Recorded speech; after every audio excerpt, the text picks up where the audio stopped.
Hello everyone. तो कैसे हैं भाई सभी लोग। आशा करता हूँ आप बहुत ही अच्छे होंगे, स्वस्थ होंगे और सुरक्षित होंगे। मेरा नाम है Amit Kumar. I again welcome you on MET physics 2.0 YouTube channel. तो चलिए शुरुआत करते हैं आज के इस लेक्चर में क्या बताने वाले हैं। लेकिन सबसे पहले मुझे बता देंगे कि आप कैसे हैं, आपका स्वास्थ्य कैसा, आपकी स्टडी कैसी चल रही है, आपका जीवन कैसा चल रहा है, मुझे बता देंगे जल्दी से कमेंट के माध्यम से। तो चलिए शुरुआत करते हैं। आज इस लेक्चर में हम क्या बताने वाले हैं। जैसा कि हमने प्रीवियस लेक्चर में डिस्कशन किए थे कुछ प्रॉब्लम्स, हम एडवांस के प्रॉब्लम्स डिस्कस नहीं कर रहे हैं, ठीक है, प्रीवियस लेक्चर के। कोई बात नहीं है, खैर बाद में कर लेंगे इनके। लेकिन मेरा जो इम्पोर्टेंट मकसद है वो ये है कि आज मैं जल्दी से नए लेक्चर की शुरुआत करूँ जो बहुत ही इम्पोर्टेंट, बहुत ही शानदार टॉपिक पर होने वाला है। That is electromagnetic induction. बहुत ही शानदार फिनोमिना है, बहुत ही शानदार नया चैप्टर है। जल्दी से आ जाएंगे और नोटबुक निकाल लेंगे, ठीक है, और स्टार्ट करेंगे भाई लिखना, ठीक है। तो चलिए शुरुआत करते हैं। तो बात यह है कि इलेक्ट्रोमैग्नेटिक इंडक्शन है क्या, मैं बताने वाला हूँ, ठीक है। और लिखने से ज़्यादा मैं बोलूँगा, बोल बोल कर आपको लिखना है, ठीक है। मैं बोलूँगा वो आपको लिख लेना है, ठीक है। कम लिखेंगे, बोर्ड के ऊपर मैं राइटिंग कम करूँगा, आपको लिखना ज़्यादा है, ठीक है ना। बहुत बढ़िया। तो प्यारे दोस्तों, इलेक्ट्रोमैग्नेटिक इंडक्शन, ठीक है, ये चैप्टर का नाम होगा इलेक्ट्रोमैग्नेटिक इंडक्शन। क्या है इसके बारे में सारा डिस्कस करेंगे, अच्छे से डिस्कस करेंगे प्यारे दोस्तों। इलेक्ट्रोमैग्नेटिक इंडक्शन ये बहुत ही शानदार इलेक्ट्रोमैग्नेटिक इंडक्शन, ठीक है ना। इलेक्ट्रोमैग्नेटिक इंडक्शन क्या है भाई इस चैप्टर में अभी बता देंगे जल्दी से। देखिए, इलेक्ट्रोमैग्नेटिक इंडक्शन का नाम मतलब क्या है। इलेक्ट्रोमैग्नेटिक नाम से स्पष्ट है कि यहाँ पर इलेक्ट्रिसिटी और मैग्नेटिज्म दोनों का कोई कॉम्बिनेशन मिक्सचर होगा। जी हाँ, बिल्कुल, इलेक्ट्रिसिटी और मैग्नेटिज्म दोनों को हम मिक्स वे में पढ़ेंगे। इंडक्शन मतलब क्या होता है, प्रेरण करना, हिंदी वर्ड है इंड्यूस करना, ठीक है। किसी के अंदर से कुछ चीज़ें बाहर निकाल आना, इंड्यूस कर देना, ठीक है, प्रेरित कर देना, इन्फ्लुएंस कर देना।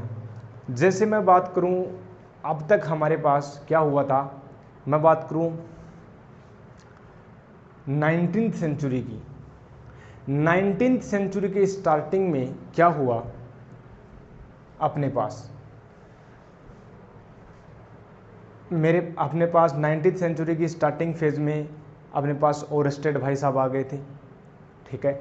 ओरस्टेड ने बताया कि इलेक्ट्रिक करंट के द्वारा आप मैग्नेटिज्म को प्रोड्यूस कर सकते हो। जब किसी वायर में इलेक्ट्रिक करंट को फ्लो करवाओगे, मतलब मूविंग चार्जेस होंगे, तो वो उस चार्जेस, मूविंग चार्जेस के कारण, उस करंट के कारण उसके आसपास मैग्नेटिज्म या मैग्नेटिक फील्ड क्रिएट हो जाएगा। मतलब you can get some effect of magnetism, ठीक है। जैसे मैग्नेट बिहेव करती है वैसे ही अपने पास वो करंट प्रोड्यूस करती है, वो मैग्नेटिज्म या मैग्नेटिक इफेक्ट, ये हमें पता था। फिर बाद में बायोट सावर्ट लॉ आया, एम्पियर सर्किट लॉ आया, और उन्होंने अच्छी बता दिया, बहुत बढ़िया बात बताई हमें कि यस, इलेक्ट्रिक करंट है या मूविंग चार्जेज है, दे प्रोड्यूसेस मैग्नेटिक इफेक्ट। बाद में उन्होंने बोला कि यस ठीक है भाई, इलेक्ट्रिसिटी के माध्यम से हम मैग्नेटिज्म को प्राप्त कर सकते हैं। इलेक्ट्रिसिटी के द्वारा मैग्नेटिज्म को जब प्राप्त किया जा सकता है, मैग्नेटिक फिनोमिना को हम प्राप्त कर सकते हैं, तो क्या इसका उल्टा नहीं पॉसिबल है, ठीक है। Is there any converse effect, क्या रिवर्स इफेक्ट भी हो सकता है, क्या हम मैग्नेटिज्म से इलेक्ट्रिक करंट प्रोड्यूस कर सकते हैं क्या, यानी मैग्नेट से क्या इलेक्ट्रिक करंट प्रोड्यूस कर सकते हैं क्या, ये लॉजिक क्वेश्चन आया, ठीक है। और ये आना भी चाहिए, ठीक है ना। जैसे दिन और रात होता है, सुख और दुख होता है, हर एक चीज़ पेयर में है, पॉजिटिव चार्ज है, नेगेटिव चार्ज है, ठीक है, पेयर में मिलता है, कपल में मिलता है। जैसे वेव जो है वो पार्टिकल शो करती है, तो क्या पार्टिकल वेव नेचर शो कर सकता है क्या, ऐसे से ही फिनोमिना आए। तो इन्होंने बोला कि क्या इलेक्ट्रिक करंट जब मैग्नेटिज्म प्रोड्यूस कर सकती है, so is there any reversal process possible और नॉट। तो उन्होंने देखा हाँ, 1831 में माइकल फेराडे ने और उन्हीं के साइमल्टेनियसली जोसेफ हेनरी ने यूएसए से, जोसेफ हेनरी थे यूएसए से और माइकल फेराडे इंग्लैंड से थे। इन्होंने एक्सपेरिमेंट किया और उन्होंने बताया हाँ, मैग्नेट के माध्यम से, मैग्नेटिज्म से आप इलेक्ट्रिक करंट को प्रोड्यूस कर सकते हो। दोनों पॉसिबल है, इलेक्ट्रिसिटी से मैग्नेटिज्म और मैग्नेटिज्म से इलेक्ट्रिसिटी दोनों प्रोड्यूस कर सकते हो। और यहाँ से शुरुआत हुई इलेक्ट्रोमैग्नेटिक इंडक्शन। इलेक्ट्रोमैग्नेटिक इंडक्शन का जब आप डेफिनेशन देखोगे तो वो ये बोलते हैं कि inducing the electricity by the help of magnet is electromagnetic induction. Means magnet के द्वारा इलेक्ट्रिसिटी या इलेक्ट्रिक करंट को प्रोड्यूस कर पाना, this phenomena is called electromagnetic induction. ये हुआ, आज हमें पता है कि मैग्नेट से या मैग्नेटिज्म से, ठीक है, मैग्नेटिक फील्ड से, मैग्नेटिक बिहेवियर से, इनसे हम इलेक्ट्रिक करंट प्रोड्यूस कर सकते हैं। बहुत ही बढ़िया शान, जैसे इलेक्ट्रिक अपने पास जनरेटर, ठीक है ना, इलेक्ट्रिक जनरेटर, एसी जनरेटर बहुत ही अच्छा एग्जाम्पल है अपने पास, ठीक है, इलेक्ट्रिक जनरेटर अच्छा एग्जाम्पल है। तो ये मिला अपने पास, ये तो था इंट्रोडक्शन इस चैप्टर का। इलेक्ट्रोमैग्नेटिक इंडक्शन है क्या, पढ़ेंगे क्या आगे, इसमें यही पढ़ेंगे कि कैसे मैग्नेट से कैसे इलेक्ट्रिक करंट प्रोड्यूस करेंगे, माइकल फेराडे ने क्या बताया, हेनरी का क्या नियम है, इंडक्शन क्या होता है, सारी चीज़ें पढ़ेंगे। लेकिन सेंटर पॉइंट ये रहेगा कि yes, we can observe the electricity phenomenon by the help of magnetism, by the help of magnet. तो ये अपने पास सेंटर पॉइंट रहेगा, इसी के इर्द गिर्द अपना चैप्टर रहेगा। लेकिन इस चैप्टर को पढ़ने से पहले एक अच्छी बात आपको पढ़ना पड़ेगा, दैट इज मैग्नेटिक फ्लक्स, ठीक है ना, फ्लक्स हमें पढ़ना पड़ेगा, तो वो जरूर पढ़ना पड़ेगा, ठीक है, वो बेस बनाएगा, ठीक है। तो कुछ ना कुछ सबसे पहले हम पढ़ेंगे, दैट इज मैग्नेटिक फ्लक्स, ठीक है। और अगर आपने ये मैग्नेटिक फ्लक्स रख दिया, आपने अच्छे से पढ़ लिया, तो इस चैप्टर को समझने से कोई नहीं रोक सकता आपको, ठीक है ना।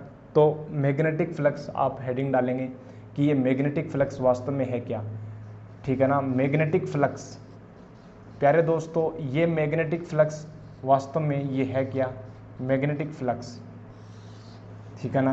तो मैग्नेटिक फ्लक्स हम पहले देखेंगे और फिर उसके बाद में हम हमारा जो मेन जो टॉपिक है, दैट इज इलेक्ट्रोमैग्नेटिक इंडक्शन, उसकी स्टार्ट करेंगे, ठीक है। तो मैग्नेटिक फ्लक्स क्या है, जैसे कि हम पहले भी चर्चा कर चुके हैं कि electric flux, air flux, wind flux, water flux, ठीक है। तो फ्लक्स क्या होता है, मैं बोलूं कि फ्लक्स को हम डिफाइन करते हैं सम नंबर से, क्योंकि ये अमाउंट है। लेकिन मैग्नेटिक फील्ड लाइंस के कॉन्टेक्स्ट में यदि हम बात करें तो मैग्नेटिक फ्लक्स हो जाता है। इलेक्ट्रिक फील्ड लाइंस के कॉन्टेक्स्ट में हम बात करें तो इलेक्ट्रिक फ्लक्स हो जाता है। वाटर वेव्स या मैं वाटर करंट की बात करूं, वाटर करंट की बात करूं, तो वाटर करंट के फ्लो को हम बोल देते हैं, डिफाइन कर देते हैं वाटर फ्लक्स से। तो सिमिलरली, तो फ्लक्स क्या रिप्रेजेंट करता है, फ्लक्स रिप्रेजेंट करता है the number of magnetic field lines passing through any surface, passing through any area, that is the magnetic flux. क्यों जरूरी है ये जो फिजिकल क्वांटिटी है डिफाइन करना क्यों जरूरी है, क्योंकि ये बहुत हेल्प करेगी आपको इस चैप्टर को एक्सप्लेन करने में, चैप्टर को समझने में।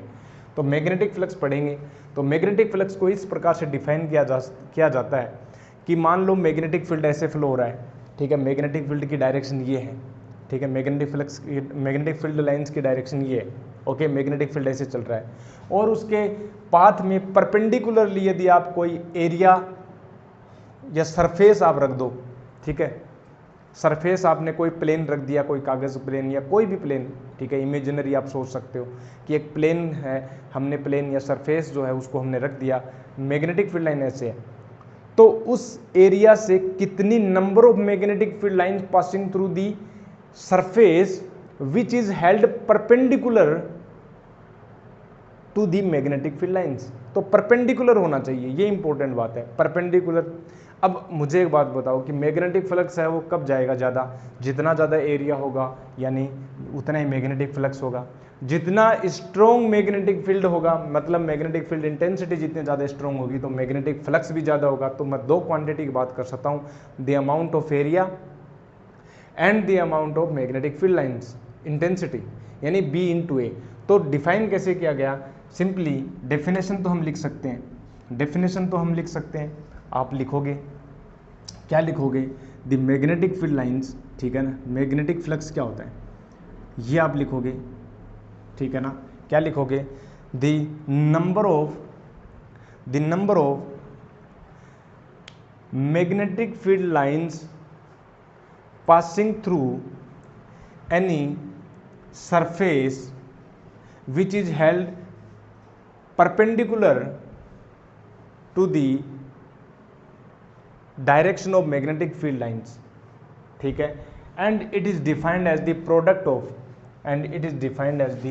ये तो अपने पास हम लिख लेंगे, ठीक है, ये जो मैंने बोला अभी, it is defined as the product of, यानी इसको फाई बी से भी रिप्रेजेंट कर सकते हैं या सिंपली फाई से भी रिप्रेजेंट कर सकते हैं, that is the product of magnetic field and area.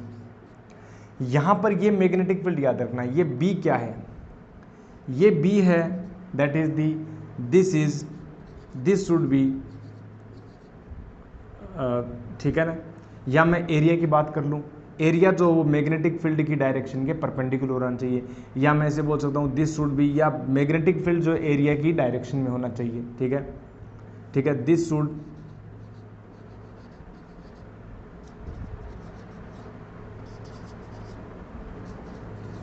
Should be perpendicular,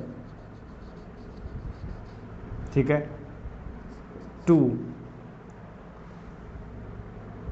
surface, ठीक है ना, सरफेस के परपेंडिकुलर होना चाहिए, तो phi B equal to B into A आ जाता है। लेकिन मान लो कई बार जो सरफेस है वो थोड़ा टिल्ट कर दिया जाए, ठीक है ना, या मैग्नेटिक फील्ड किसी एंगल के ऊपर हो, तब क्या होगा, अभी चेक कर लेते हैं। सो सेकंड इसके नीचे आप लिखोगे, ठीक है, ये अपने पास सेकंड जो अपने पास नीचे लिखेंगे। तो दूसरी बात, यदि मान लो जो सरफेस है वो तो अपने पास रखी है यहाँ पर इस प्रकार से, लेकिन मान लो कि जो मैग्नेटिक फील्ड है वो परपेंडिकुलर नहीं है, ठीक है ना, सरफेस तो है, ये वाली सरफेस तो है, यानी एरिया जो यूनिट वेक्टर है एरिया का वो तो परपेंडिकुलर है प्लेन के, एरिया जो वेक्टर क्वांटिटी होती है ये तो पता है, और ये प्लेन के परपेंडिकुलर होता है उसकी डायरेक्शन, जैसे ये बोर्ड है, ये एरिया है, इस एरिया के डायरेक्शन देखें तो इस प्लेन के परपेंडिकुलर बाहर की ओर, सामने वाली जो दीवार है वो भी एरिया है, ठीक है, तो इसका जो एरिया वेक्टर होगा उस प्लेन के परपेंडिकुलर मेरी तरफ आएगा वो वेक्टर, ठीक है। तो दो डायरेक्शन पॉसिबल हैं, या तो ये वाली डायरेक्शन ले लो या ये वाली डायरेक्शन ले लो, अभी बताएंगे उसके बारे में, पॉजिटिव फ्लक्स और negative flux we will come. So first of all, suppose the magnetic field is making the angle theta. Suppose this is the uniform magnetic field and it is making the angle theta. ये जो magnetic field है, यदि मान लो magnetic field theta, तो यहाँ पर क्या लिखोगे, if magnetic field makes an angle theta with the area vector, then हमें तो कौन सा मैग्नेटिक फील्ड लेना है, हमें वो मैग्नेटिक फील्ड लेना है that is perpendicular to the surface, और we can say that is in the direction of area vector, तो कौन सा मैग्नेटिक फील्ड जो है वो एरिया की डायरेक्शन में होगा। क्या मैं इसको कंपोनेंट में ब्रेक कर लूँ, बिल्कुल हमें करना चाहिए कंपोनेंट में ब्रेक, तो चलिए इसको कंपोनेंट में ब्रेक कर लेते हैं। तो मैंने इसको कंपोनेंट में ब्रेक किया, यस, तो मैंने इसको बोला कि ये अपने पास है बी कोस थीटा, ये अपने पास हो गया बी साइन थीटा, यानी ये हो गया अपने पास बी कोस थीटा और ये हो गया अपने पास बी साइन थीटा। तो इसमें से कौन सा मैग्नेटिक फील्ड जो है ये वेक्टर और बी वेक्टर है, तो ये वाला जो बी कोस थीटा है ये है परपेंडिकुलर टू दी सरफेस, तो अपने पास जो बी की जगह अपने पास अब की बार जो वैल्यू आ जाएगी वो आ जाएगी बी कोस थीटा इंटू ए, और क्या ये स्केलर क्वांटिटी है और ये दोनों वेक्टर क्वांटिटी है, तो स्केलर क्वांटिटी हमें गेन करनी है दो वेक्टर क्वांटिटी से और मल्टीप्लिकेशन में, तो क्या मैं इसको मल्टीप्लाई के रूप में ऐसे लिख सकता हूँ, यानी B vector dot A vector, तो ये वाला फॉर्मूला अपने पास अल्टीमेटली आ जाता है, ठीक है ना, B vector dot A vector, तो ये अपने पास फॉर्मूला आ जाता है मैग्नेटिक फ्लक्स का। लेकिन ये फॉर्मूलेज जो हमने लिखे मैग्नेटिक फ्लक्स के, ये लिखे थे किसके लिए, यूनिफॉर्म मैग्नेटिक फील्ड के लिए। मान लो किसी रीजन में मैग्नेटिक फील्ड यूनिफॉर्म ना हो, if magnetic field is not uniform, if magnetic field is यानी if B vector is not uniform, if B vector is not uniform, if B vector is not uniform, ठीक है, if B vector is not uniform, मान लो magnetic field uniform नहीं है, किसी भी reason में मैग्नेटिक फील्ड यूनिफॉर्म नहीं है, तो क्या करना है? तो प्यारे दोस्तों, let me tell you, first of all take example, suppose this is a surface, मान लो कि ये कोई सरफेस है, ठीक है ना, मैं एक सरफेस ले लेता हूँ कुछ इस प्रकार से, ठीक है, आर्बिट्रेरी कोई सरफेस ले ली मैंने, और इसके अंदर जो मैग्नेटिक फील्ड है, आप देख सकते हो यहाँ पर एरिया वेक्टर का जो एलिमेंट, एरिया वेक्टर की डायरेक्शन भी वो हर एक जगह के लिए चेंज हो रही है। तो मैं मान लेता हूँ कि या तो आप ऐसा एरिया ले लो या ऐसा एरिया ले लो, कोई बड़ी बात है नहीं, लेकिन मेरा मुद्दा है कि बी वेक्टर यूनिफॉर्म नहीं है, नॉन यूनिफॉर्म है। तो बी वेक्टर जब नॉन यूनिफॉर्म है ना, नॉट यूनिफॉर्म है, नॉट यूनिफॉर्म, तब क्या करना है? तब हमें एक ऐसा स्मॉल एरिया एलिमेंट कंसिडर करना है कि उस स्मॉल एरिया एलिमेंट में एक पॉइंट से दूसरे पॉइंट की ओर जाएं तो मैग्नेटिक फील्ड वेरी नहीं करना चाहिए, और करेगा भी नहीं। यदि मैं आपसे बोलूँ इस मैग्नेटिक फील्ड को एक बहुत ही, ठीक है, माइक्रो, मैं बोलूँ कि एरिया डायमेंशन जो है माइक्रो है, ठीक है, माइक्रोमीटर स्क्वायर जो है, मैं बोलूँ कि उस रीजन में यदि मैं जा रहा हूँ, ठीक है, बहुत ही स्मॉल डायमेंशन में, इसकी लेंथ है वो माइक्रो है, इसकी विड्थ है माइक्रो है, तो बहुत ही टाइनी एलिमेंट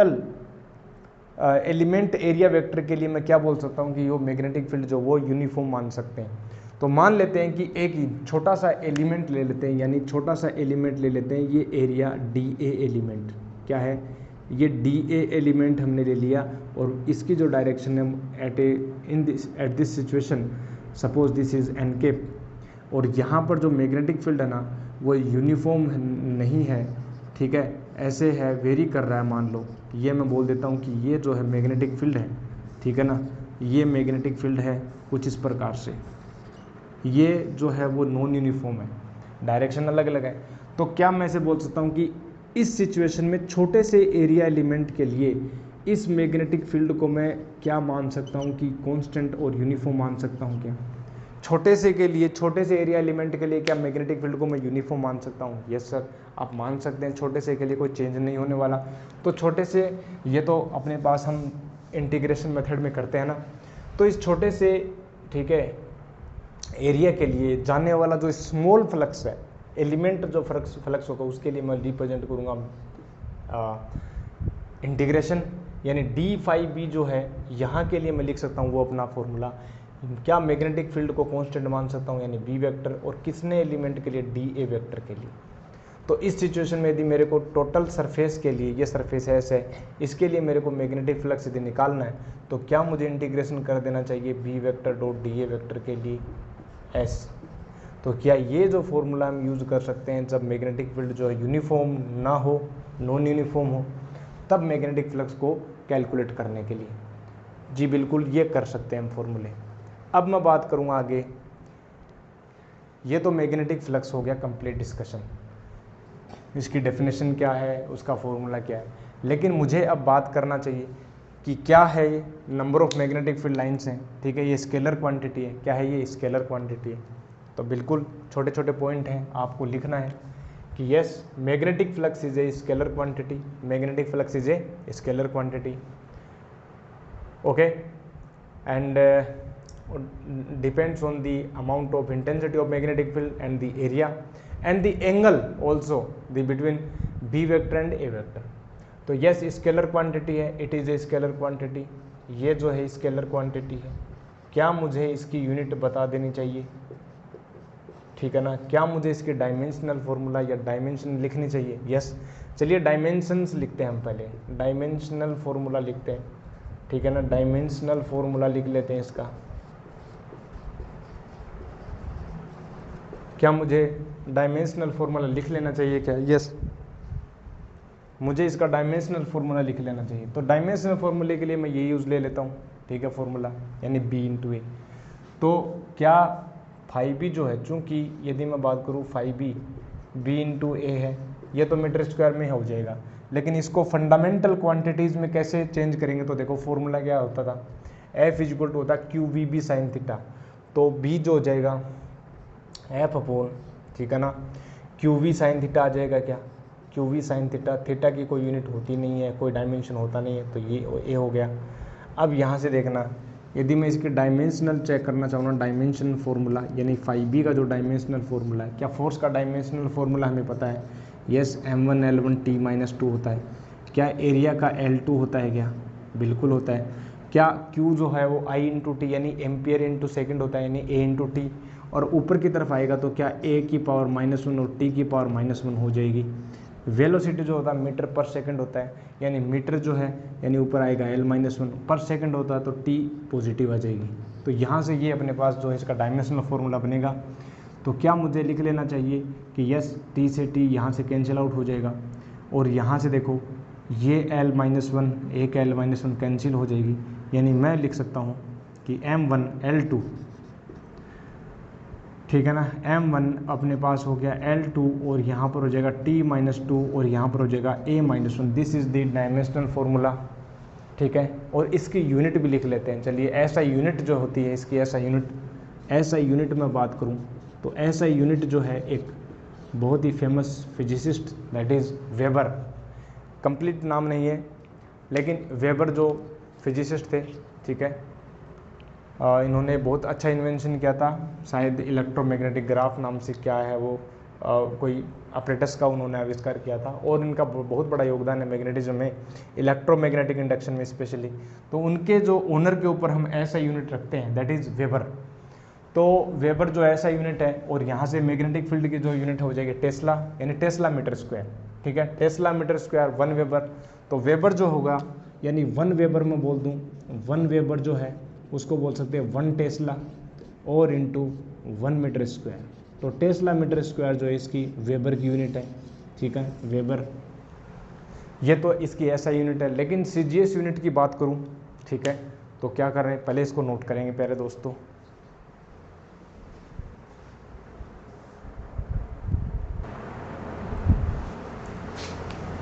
हाँ, तो चलिए शुरुआत करते हैं आगे, दैट इज मैग्नेटिक फ्लक्स की सीजीएस यूनिट बात कर लेते हैं। ऐसा यूनिट हमने देखा, अभी सीजीएस यूनिट की चर्चा कर लेते हैं। तो CGS unit of magnetic flux यानी सीजीएस यूनिट क्या होगा, तो सीजीएस यूनिट के लिए सिंपली हम क्या कन्वर्ट कर देते हैं, वैसे सीजीएस यूनिट मैक्सवेल के नाम से, ठीक है, मैक्सवेल के नाम से दी जाती है, यानी 1 मैक्सवेल, ठीक है, 1 मैक्सवेल के नाम से, ठीक है, MW बोल सकते हैं, मैक्सवेल।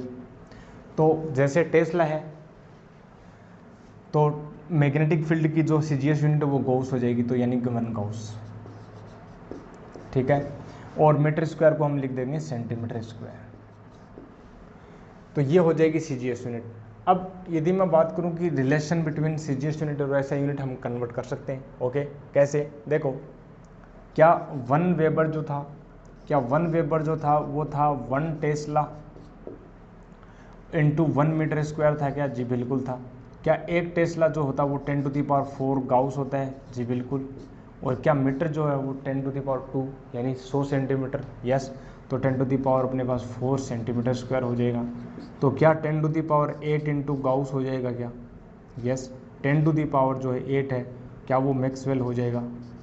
तो क्या 1 वेबर जो है, क्या 1 वेबर जो है, क्या मैं इसे बोल सकता हूँ 10⁸ यानी मैक्सवेल हो गया। तो ये अपने पास एक रिलेशन आ जाता है, ठीक है। तो यहाँ तक अपने पास है ये किसकी बात, फ्लक्स की, मैग्नेटिक फ्लक्स की। तो यहाँ तक हमने बातें की मैग्नेटिक फ्लक्स।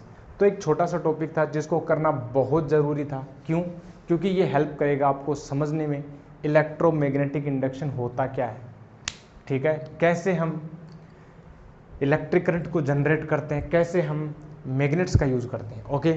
तो चलिए शुरुआत करते हैं इस चैप्टर के इंट्रोडक्शन से, चैप्टर के स्टार्टिंग से, ठीक है। इसको मैं इरेज कर देता हूँ और फिर हम स्टार्ट करते हैं इस चैप्टर को समझने में।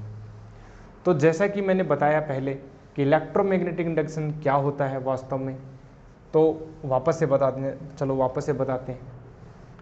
जैसा कि हमें पता था कि starting phase of 19th century यानी 1800 की स्टार्टिंग में पता लग गया था क्या पता लग गया था, ओरेस्टेड ने एक्सपेरिमेंट किया कि हाँ इलेक्ट्रिक करंट से हम मूविंग चार्जेस से हम मैग्नेटिज्म को या मैग्नेट के बिहेवियर को हम जनरेट कर सकते हैं, हम मैग्नेटिक फील्ड को पैदा कर सकते हैं, हम मैग्नेटिक फील्ड को प्रोड्यूस कर सकते हैं bye the help of electricity, by the help of electric current. बाद में इस फिजिसिस्ट को ये विचार आया क्या इसका उल्टा भी पॉसिबल है। तो बिल्कुल प्यारे दोस्तों ये रीजनिंग है, बेसिक रीजनिंग होती है डे टू डे लाइफ में कि मैं कोई काम करने जा रहा हूँ, वो क्यों कर रहा हूँ, क्या इसके इफेक्ट आएंगे। ये सिंपल एक ह्यूमन टेंडेंसी है, ठीक है। जानवरों में ऐसा नहीं होगा, एनिमल्स में ऐसा नहीं मिलता, लेकिन एक मनुष्य ऐसा प्राणी है जिसने अपने दिमाग के बल पर, अपने मस्तिष्क के बल पर आज ये मुकाम हासिल कर पाया, ठीक है। अदरवाइज ये एक तरह से जादू है, ठीक है, साइंस एक जादू है, मैजिक है। तो यही बात है कि जीवन के हर एक पड़ाव के ऊपर आप रीजनिंग करें कि क्या ऐसा हो सकता है, क्या ऐसा नहीं हो सकता, अगर मैं ये कैरियर चूज़ करूं या मैं ये काम करूं, ठीक है, क्या इसके इफेक्ट हो सकते हैं, अगर मैं ये ना करूं तो क्या हो जाएगा। ऐसे ही उन्होंने रीजनिंग लगाई कि क्या ऐसा भी पॉसिबल है कि मैग्नेट से हम इलेक्ट्रिक करंट प्रोड्यूस कर सकते हैं। तब माइकल फेराडे ने 1831 माइकल फेराडे और Joseph Henry simultaneously, Joseph Henry from USA, Michael Faraday from England, उन्होंने कुछ एक्सपेरिमेंट्स किए प्यारे दोस्तों, और उन एक्सपेरिमेंट के माध्यम से उन्होंने बताया कि हाँ जी पॉसिबल है, आप एक मैग्नेट से या मैग्नेटिज्म फिनोमिना से, मैग्नेटिक फील्ड से आप इलेक्ट्रिसिटी को प्रोड्यूस कर सकते हो, और इसी फिनोमिना को बोला इलेक्ट्रोमैग्नेटिक इंडक्शन, ठीक है।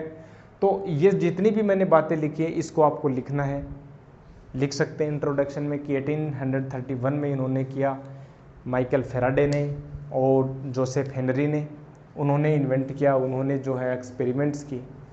तो इलेक्ट्रोमैग्नेटिक इंडक्शन का जो डेफिनेशन है उसको हम लिख देते हैं। पहली बात तो इंट्रोडक्शन आपको बताना है, आपको लिखना है, स्वयं लिखना है, ठीक है ना। इंट्रोडक्शन में आपको स्वयं लिखना है कि क्या हो गया था। Starting of 19th century we very well known about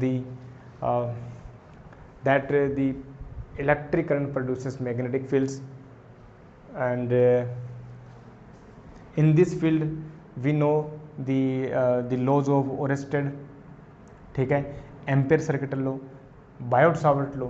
but बाद में क्या हुआ, 1831 में एक और फिनोमिना है, दैट इज इलेक्ट्रोमैग्नेटिक इंडक्शन। तो इसकी डेफिनेशन लिख लेते हैं। The phenomenon of electromagnetic induction को हम बोल सकते हैं द फिनोमिनन ऑफ, चलिए मैं लिख देता हूँ इसको, तो द फिनोमिनन ऑफ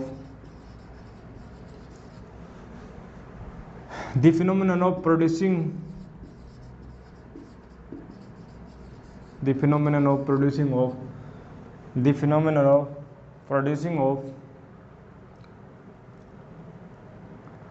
EMF या इलेक्ट्रोमोटिव फोर्स, ठीक है, प्रोड्यूसिंग ऑफ EMF, और EMF से क्या जनरेट होता है, इलेक्ट्रिक करंट, ठीक है। Hence electric current in close circuit, hence electric current, the phenomenon of producing of EMF, ठीक है, बाय द हेल्प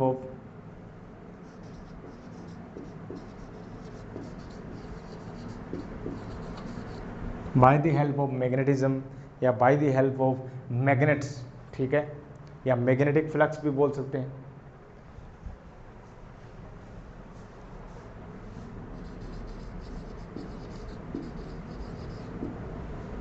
मैग्नेट, ठीक है, या मैग्नेटिज्म भी बोल सकते हैं।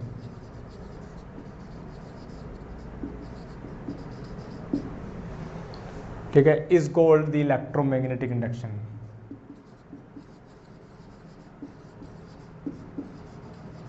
इलेक्ट्रोमैग्नेटिक इंडक्शन,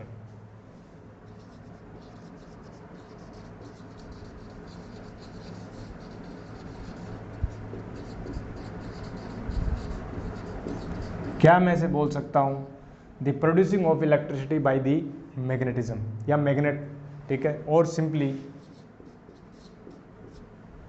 या मैं इसे बोल सकता हूं द जनरेशन ऑफ या इंड्यूसिंग ईएमएफ, ठीक है, ये ऐसे बोल सकते हैं, whatever you want to से।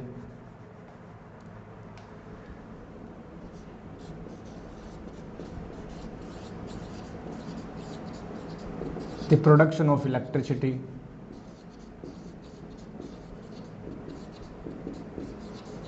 ठीक है, the production of electricity by the help of magnetism.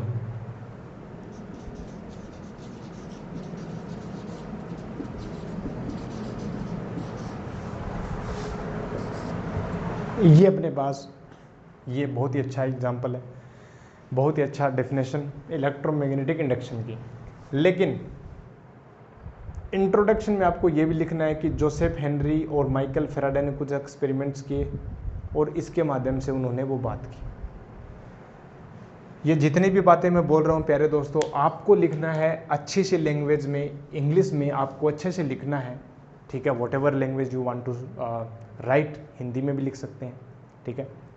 तो दोनों को आपको लिखना है, जो भी मैंने बताया, पहली बात तो ये, और ये डेफिनेशन भी लिखनी है। लेकिन उससे पहले जो हिस्टोरिकल डेवलपमेंट है वो भी आपको लिखना है कि कैसे कैसे ये जो कहानी वो स्टार्ट होती है।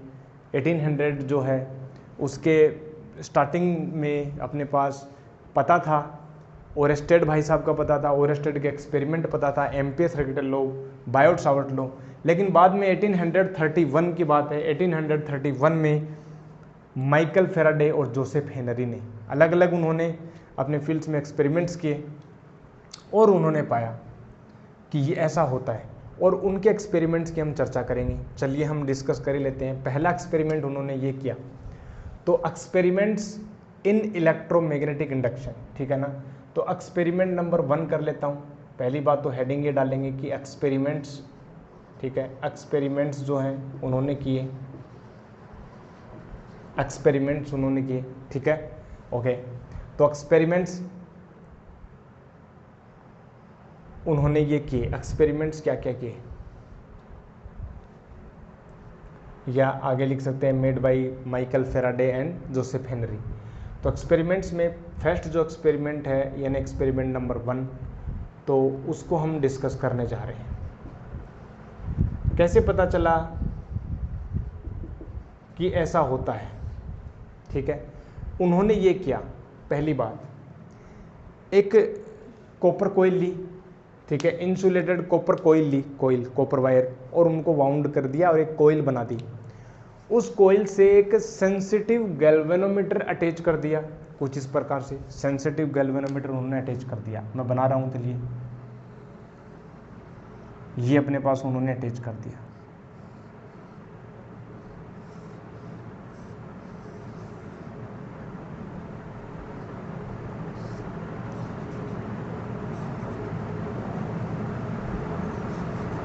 ठीक है ना, ये सेंसिटिव गैल्वेनोमीटर उन्होंने अटैच किया।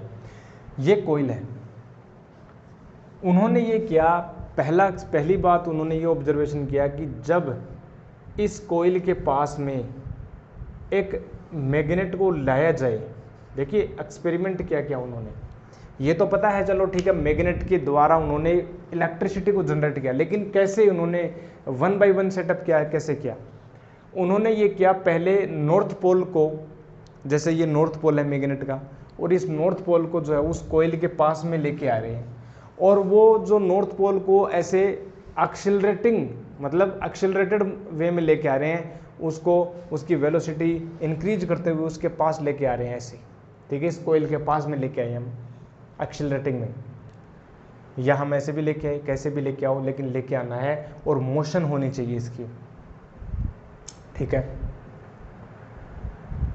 तो जैसे ही हम इस मैग्नेट को पास लेके आए, मैग्नेट के स्पेशली नॉर्थ पोल को, जब इस मैग्नेटिक, ये जो कोयल है, सॉरी, इस कोयल के जैसे ही हम पास में लेके आए, जैसे जैसे इसके क्लोज लेके आए, हमने ये देखा कि इस गैल्वेनोमीटर की नीडल डिफ्लेक्ट की। मान लो कि इसने राइट साइड में डिफ्लेक्ट किया, एट ए प्रेजेंट हम मान रहे हैं, तो इन्होंने कुछ इस प्रकार से डिफ्लेक्शन शो किया। तो गैल्वेनोमीटर क्या मेजर करता है, वेरी स्मॉल करंट्स। इसका मतलब जैसे ही हमने मैग्नेट को पास लेके आए तो करंट फ्लो हुई, ठीक है। फिर हमने ये देखा कि अरे ये तो बढ़िया बात हो गई, जैसे हम नॉर्थ पोल को पास लेके आए तो इलेक्ट्रिक करंट मिली, बोले हाँ मिली, चलो ठीक है। लेकिन फिर क्या किया, हमने इस नॉर्थ पोल को दूर किया, इस मैग्नेट को हमने move away from the coil, हमने दूर लेके गए इस नॉर्थ पोल को। तो हमने ये देखा कि अगेन निडल जो डिफ्लेक्ट की, लेकिन अब की बार जो डायरेक्शन जो थी ना प्यारे दोस्तों, वो जो डायरेक्शन थी वो इंपॉर्टेंट है, वो अपोजिट हो गई।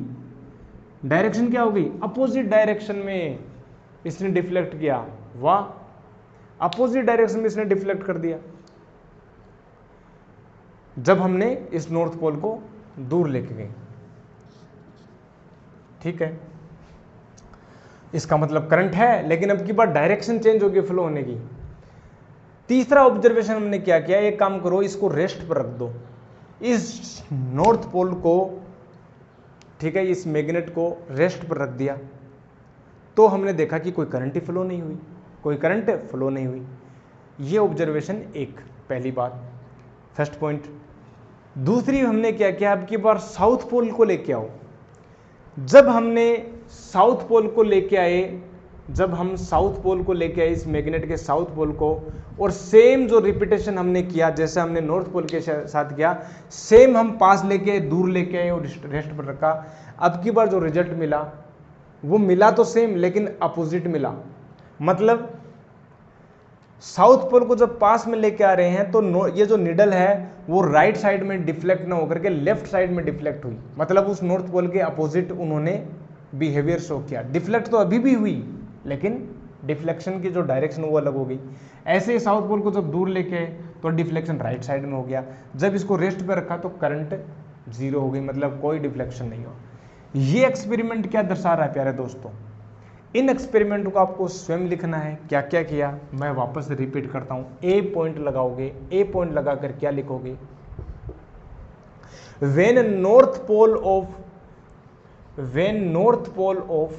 मैग्नेट, ठीक है ना, when north pole of magnet, ठीक है, is brought closer to the magnetic coil, sorry coil, only coil, ठीक है, when north pole of a magnet, ठीक है, is brought closer to the coil, and this coil is having a sensitive galvanometer and copper wire, ठीक है, insulating copper wire, we observe that a needle of galvanometer deflects say in right direction, ठीक है, ये first observation.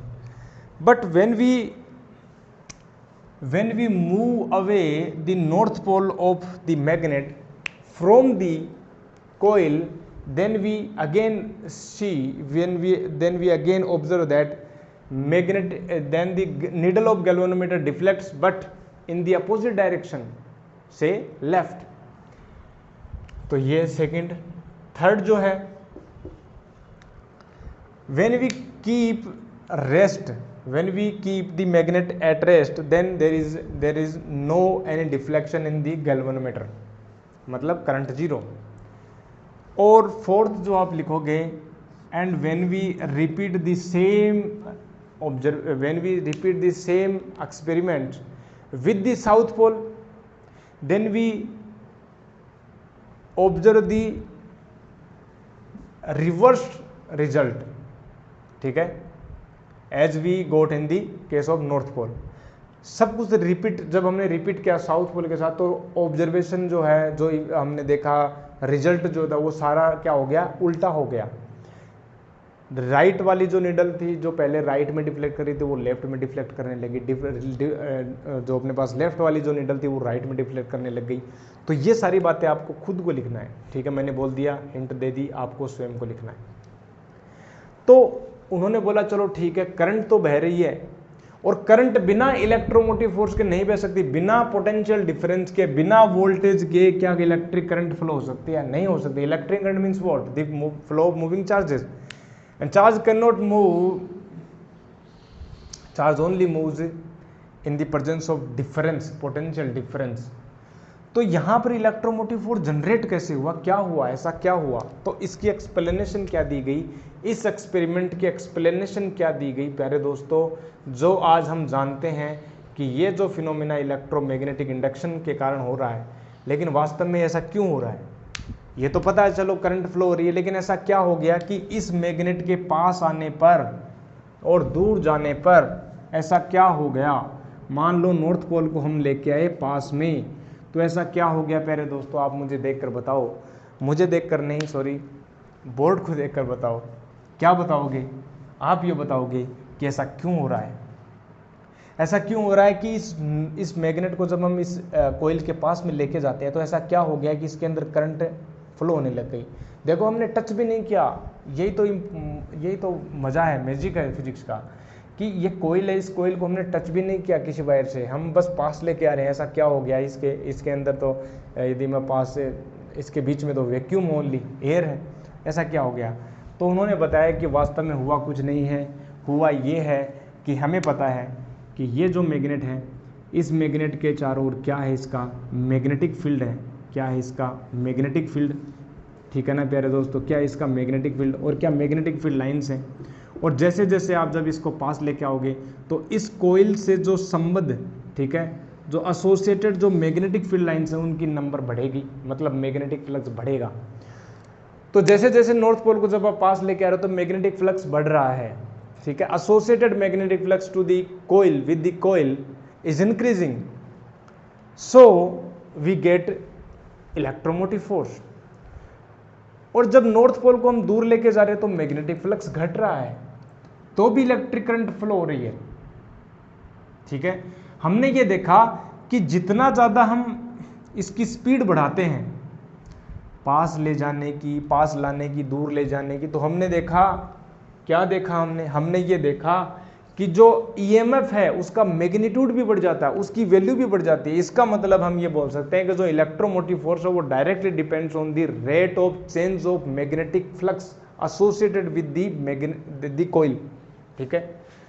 मतलब electric current या EMF जो है वो किससे अफेक्टेड है, ये इससे अफेक्टेड है कि मैग्नेटिक फ्लक्स जो वो कितनी तेजी से घट या बढ़ रहा है। और जब हम मैग्नेट को रेस्ट पर रख देते हैं तो हमने ये देखा कि कोई भी मैग्नेटिक फ्लक्स में चेंज नहीं हो रहा। मैग्नेटिक फ्लक्स तो लिंक्ड है, बट चेंज भी होना चाहिए, घटना या बढ़ना भी चाहिए। लेकिन आप जब इस मैग्नेट को रेस्ट पर रख दोगे तो क्या इसमें घटेगा या बढ़ेगा क्या इस कोइल में? जी नहीं, कोई घटना बढ़ना नहीं होगा। तो हमने रेस्ट पर रख दिया तो कुछ नहीं हुआ, कोई करंट नहीं फ्लो हुई।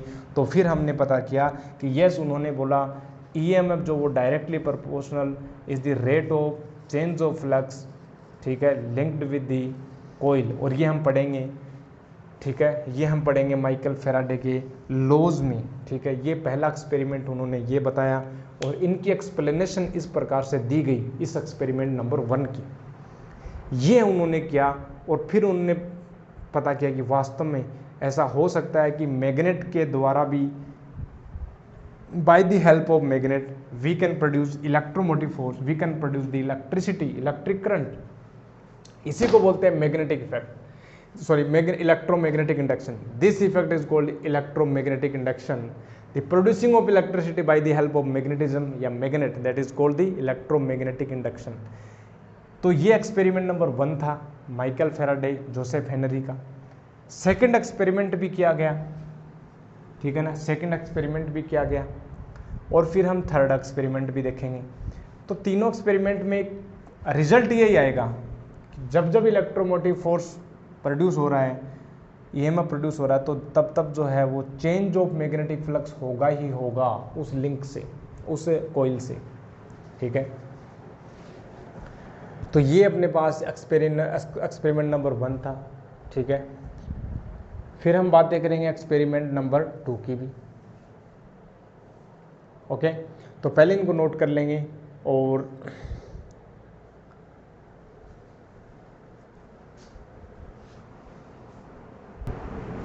यस, तो एक बात तो पता चल गई होगी, एक बात तो पता लग गई होगी कि हाँ, electricity can be created by magnetism और magnetism can be created by electricity. Both are interlinked, intimately connected हैं, ये आपस में कनेक्टेड हैं, इनका गहरा रिश्ता है, और आज हमें पता है, ठीक है ना, मैक्सवेल की इक्वेशंस हो, इलेक्ट्रोमैग्नेटिक इंडक्शन हो, ठीक है, ये सारे फिनोमेना जो हैं, magnetic effect of electric current हो, ये सारे फिनोमेना आज हमें पता है कि हाँ electric field, magnetic field both are not different quantities, they can be created simultaneously and that is called electromagnetic wave।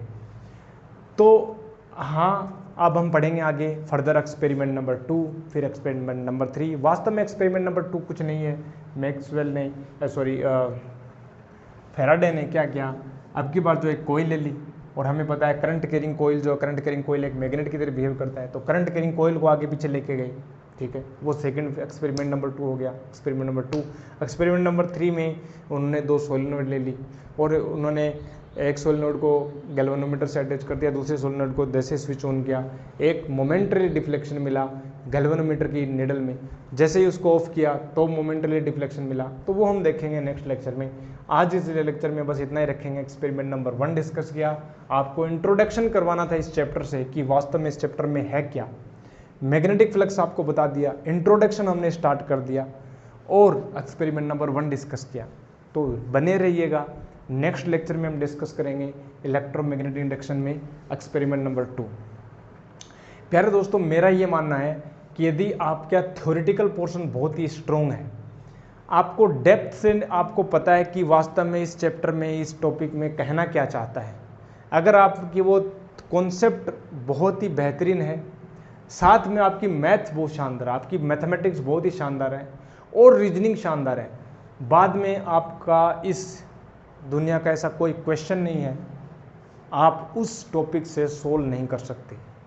Theoretical portion, mathematics and general reasoning, 3 combination यदि किसी बच्चे में आ जाए तो ऐसा कोई क्वेश्चन नहीं है वो हल नहीं कर सकता। तो कॉन्सेप्ट बहुत ही इंपॉर्टेंट है, मैथमेटिक्स कैलकुलेशन वेरी इंपॉर्टेंट है, रीजनिंग करना थोड़ी बहुत एडवांस के क्वेश्चंस में, तो वो बहुत ज़रूरी है, ठीक है। तो ये हम आज के लिए इतने रखते हैं, बाकी हम आपको बताते रहेंगे नेक्स्ट लेक्चर में। तब तक के लिए क्या करना है, stay healthy, stay happy and keep doing outdoor activities more and more.